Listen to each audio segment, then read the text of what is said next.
Hello and welcome back to Indus News with me, Usman Lone. Well, we begin this hour with our top story, and that's the Taliban claim they killed 30 government forces in an attack on a district police headquarters in northwestern Balkh province. The Balkh police spokesman Munir Ahmed Farhad said several others were wounded. Farhad said the Taliban also suffered casualties during the clash, but the members have not been confirmed. He claimed reinforcements have arrived in the area and the district is currently under Afghan forces' control. Taliban spokesperson Zabiullah also claimed to have captured 10 Afghan soldiers and destroying armed vehicles.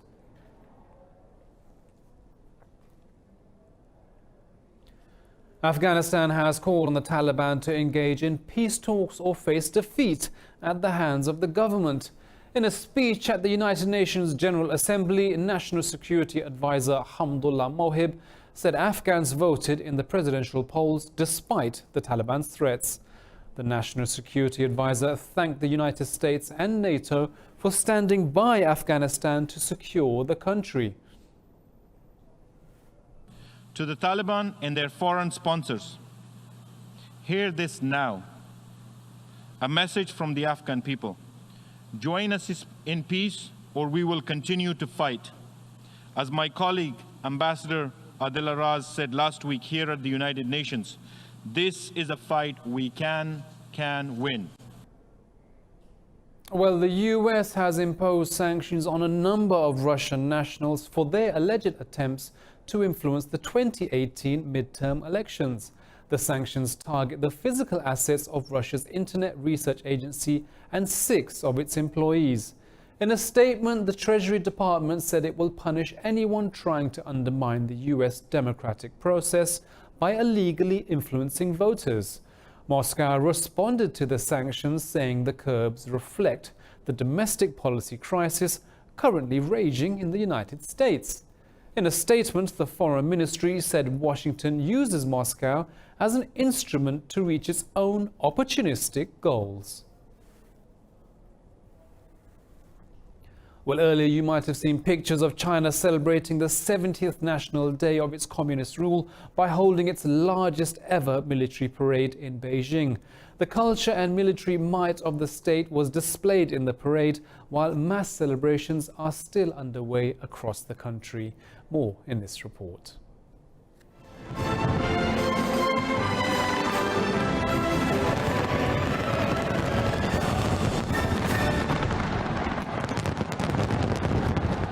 As the parade progressed, floats carrying performers in their traditional attire created a colorful spectacle. Beijing flaunted its newest technology, including intercontinental ballistic missiles, DF-41, and hypersonic glider launcher, DF-17. Speaking at the march past, President Xi Jinping said China will stay on the path of peaceful development. Xi said the country's military will safeguard its sovereignty and interests and that no force can stop China and its people from emerging.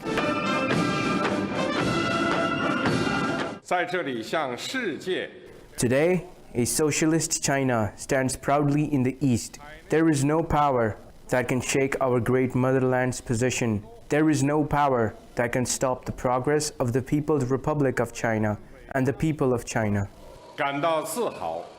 President Xi also said Chinese must work to strengthen their country and emphasized the role he wants the state to play.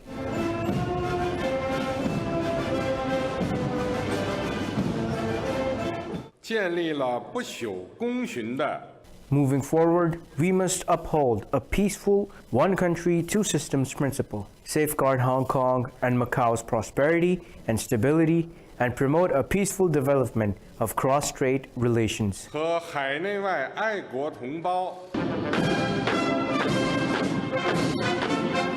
In a unique display of muscle, 15,000 troops along with latest artillery and drones were paraded down the Avenue of Eternal Peace in Beijing.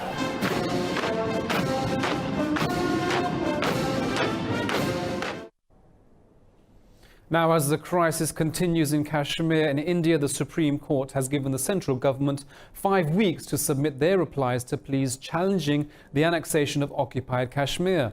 the court adjourned the hearing until November the 14th. The 5-judge bench also took up petitions against New Delhi's clampdowns, communications blackout and lack of basic facilities in the valley. On Monday, the top court denied the release of Farooq Abdullah, the former chief minister of the valley. The court said Abdullah was detained under the controversial Public Safety Act that cannot be challenged. On the 5th of August, the Indian government illegally revoked Article 370, stripping the valley of its special status.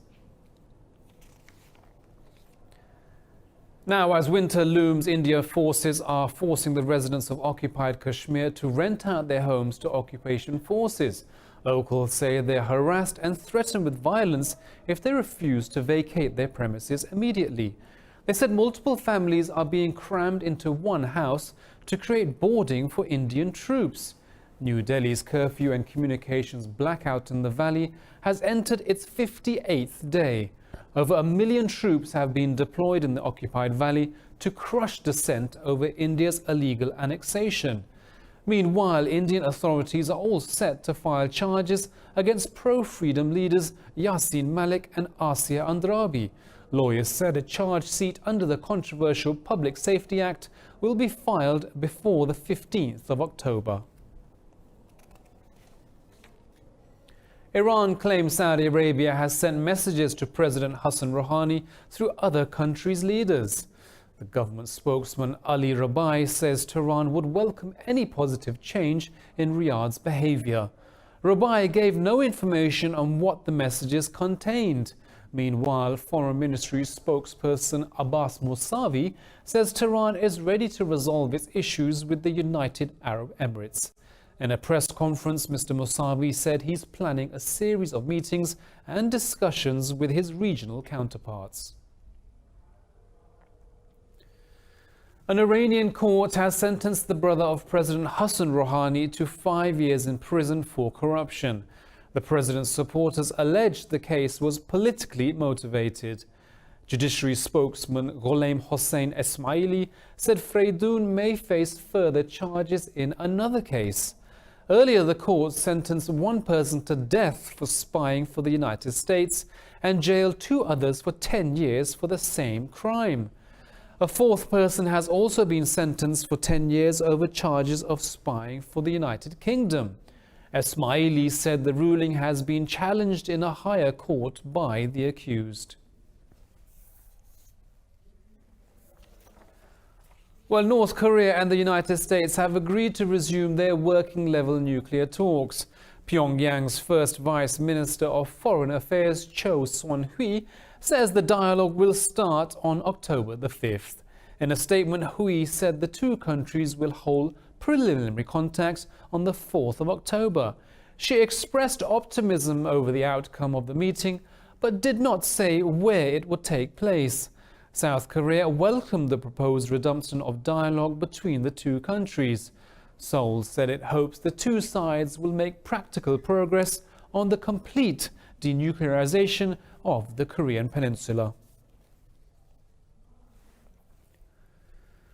Well, in Jakarta, more demonstrations are scheduled today after clashes that claimed a student's life, injuring 300 others last week. Yesterday, students took to the streets of Jakarta to oppose a new law limiting the powers of the state anti-corruption agency. On Monday, the authorities blocked streets leading to the parliament in Jakarta, where 560 members were present. Indonesia's President Joko Widodo has so far refrained from commenting on the situation, but is facing criticism from its lawmakers. Well, the Republic of Ireland has dismissed Britain's proposal to set up customs clearance centres on both sides of the Irish border after Brexit. Foreign Minister Simon Coveney dismissed the idea as a non-starter. Referring to proposals submitted by London during recent EU discussions, Coveney said Ireland deserves better. The Irish national broadcaster said the proposals included posts on either side of the dividing line. The Irish government says it's hard yet to say any credible alternatives to the Irish backstop. Well, we'll be back with more news and stories from around the world after this short break.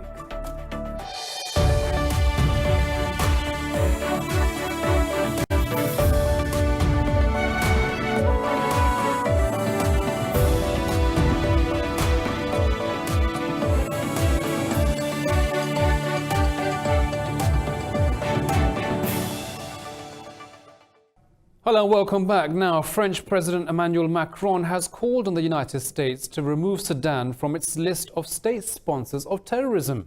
Speaking at a joint press conference with Sudan's Prime Minister Abdullah Hamdok, Macron offered to host an international conference on Khartoum's debt. He said this can happen after the US lifts its sanctions. Last week at the United Nations, Hamdok said he wanted an agreement with the United States to remove his country from the blacklist. Sudan was named a state sponsor of terror in 1993 under then US President Bill Clinton. Khartoum has been unable to tap the IMF and World Bank for support because of this designation. Well, in Peru, parliamentary unrest and mass protests have erupted following the dissolution of Congress. Earlier, President Martin Vizcarra dissolved the legislature to end a year-long battle with right-wing lawmakers over his anti-graft campaign. Following the dissolution, rebel legislators have refused to leave the chamber. Protests have started across the country as demonstrators gather outside Congress to pressure members to leave. Local media has reported similar protests in multiple cities supporting the president's anti-corruption drive against the opposition. Earlier in a televised address, Vizcarra said the constitution permitted his decision and fresh elections are necessary to tackle graft.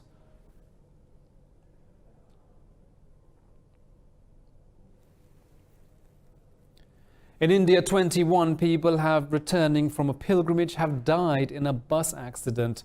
Another 35 people have been injured. Police say the bus carrying 70 passengers overturned at high speed in the western state of Gujarat. It said heavy rain and high winds are making rescue operations difficult. This is the worst bus accident in Gujarat since February 2016, when 37 people were killed after their bus plunged off a bridge. Now, 8 people have been killed in floods in Pakistan's northern Khyber Pakhtunkhwa province. Rescue officials say 5 people died and 4 were wounded after a roof collapsed in a house in Mardan. They said 3 children were swept away by flash floods in the same city. Provincial authorities said rains have also caused extensive damage to property and crops in the region. 20 people were injured in northeastern Taiwan after a bridge collapsed into a harbour. 6 people are seriously injured. Officials said the bridge collapsed when an oil tanker was crossing over the bridge. The vehicle fell to the ground and caught fire. They added that divers are searching for those feared under the trapped fishing boats. Authorities have set up an emergency centre where Marines are helping rescue efforts. The reason for the collapse has not yet been made public. Well, in Hong Kong, clashes have resumed after police fired tear gas and pepper spray to break up protesters. Officials said the metro operator shut down about 20 stations in protesting areas. Despite the ban on demonstrations, thousands of protesters gathered at different points around the city. Today's rally marks the 17th consecutive weekend of anti-government protests since June. Now, a 600-square-mile iceberg in Antarctica called D28 has just broken off the main ice shelf. Scientists say the event is part of a normal cycle and not related to climate change. According to American glaciologist Helen Amanda Fricker, the berg measured 1,582 square kilometers. It was about 210 meters thick. Scientists say the figures are huge, but iceberg production is part of the normal cycle of ice shelves. According to the Scripps Institution of Oceanography at the University of California, the ice mass remains constant and will be offset by more snow. Now, climbers brave heights relying on their body balance, precision of movement and their equipment. But French climber Alain Robert is different. He's named as the human SpiderMan, and he's just scaled a 39-story Frankfurt skyscraper without a harness. More in this report. Dubbed the French SpiderMan, the 57-year-old is famous or notorious for climbing 165 of the world's tallest buildings with his bare hands. He says his mind is the best kind of safety net for such feats. Robert often climbs without permission and has been arrested more than 120 times.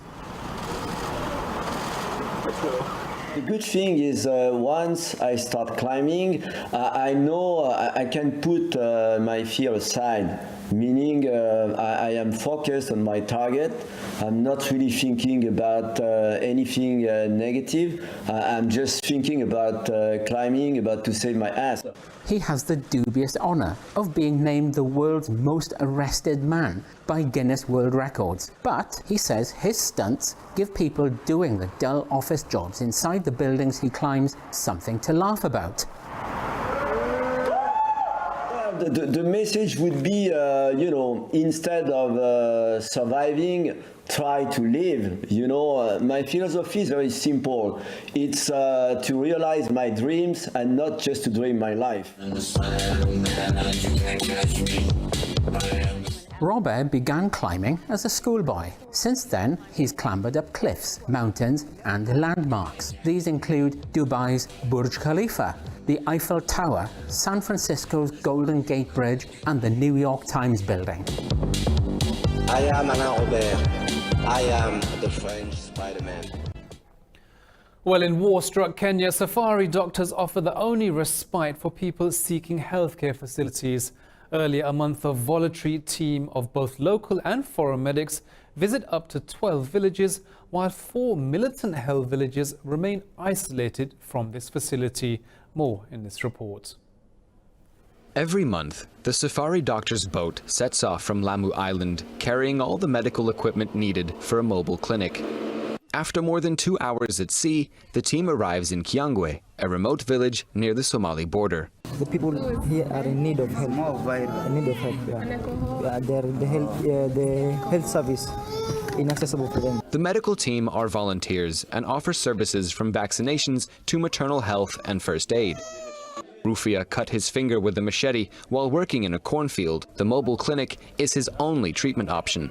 It's too far, and before you get access to a hospital, it's a problem. There's no money. You need money in order to go see a doctor.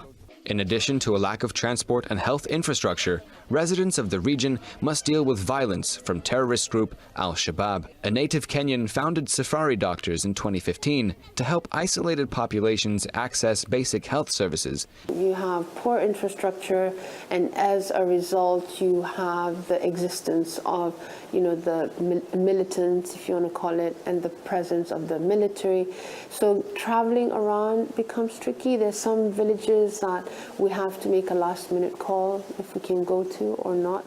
The mobile clinic travels to 12 remote villages near the Somali border every month, an area plagued with violence. Despite the Kenyan army conducting operations for the past 4 years, they have failed to flush out Al-Shabaab militants.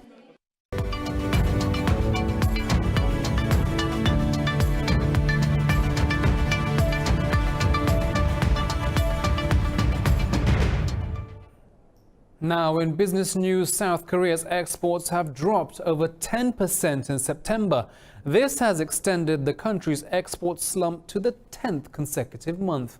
South Korea's trade ministry has urged Japan to promptly retract discriminatory and export restrictive measures.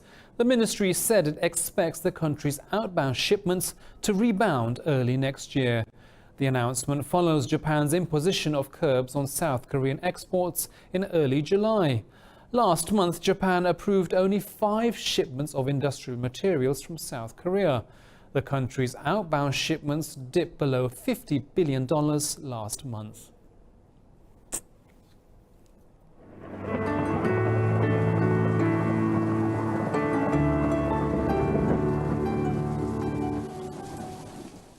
Well, it's 29 degrees here in Lahore, but let's take a look at the weather around the world.